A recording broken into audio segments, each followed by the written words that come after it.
Steven, 14, homeschooled. My name is Akiva. I'm 18. Apparently, I have Asperger's. Okay, Akiva, you're the first question. What tips can you give someone on advocating for yourself? As I mentioned before, I have Asperger's, and after spending the last hour hearing in excruciating detail what's exactly wrong with me. So, I've had to deal with people who don't exactly know what Asperger's is. For example, I was applying to a school for after high school that they told my parents that they would not be accepting people who didn't make eye contact because they felt that such people would not respond well to a challenging environment. Eye contact for me is very difficult, I would say physically impossible. It's like asking Christopher Reeve to get out of a wheelchair, which is difficult for him because he's paralyzed and now dead. I can get away with that joke now. So, anyway, I think the world would be better if we all wore mirrored sunglasses, so it would be easier for me. But in my interview with the same person, after the interview was over, he asked me if I had any questions. I said, my parents told me that you said that anybody who didn't make eye contact would not make the school. Could you explain the quote to me?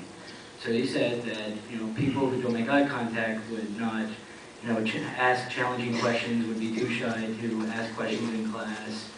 I responded, I don't know what people you've been dealing with, but that's definitely not me. I've won public speaking competitions, I've competed in debate, I'm usually the bravest one in the class, often taking dares from other students to do things they wouldn't do, getting into detail. The shy person who sits around in the corner and doesn't make eye contact with the teacher and doesn't ask questions, that's definitely not me. And he replied, I think you've proven your point.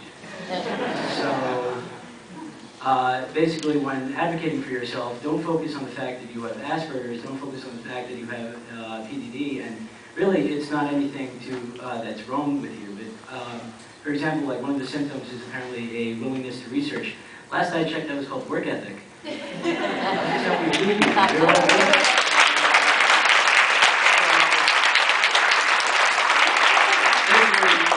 Don't focus on what's wrong with you, focus on what you've actually done, focus on what your accomplishments, and hopefully that should get you to wherever you want to go.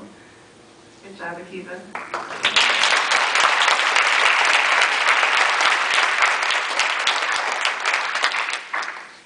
Okay, my question is for Jared. Can you tell us some positive aspects of having autism? Well, actually, I have a very high IQ.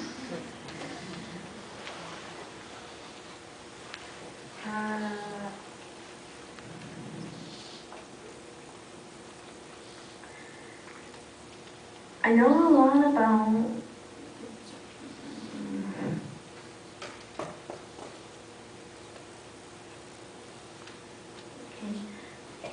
I have a special interest in cars. I have a great sense of humor.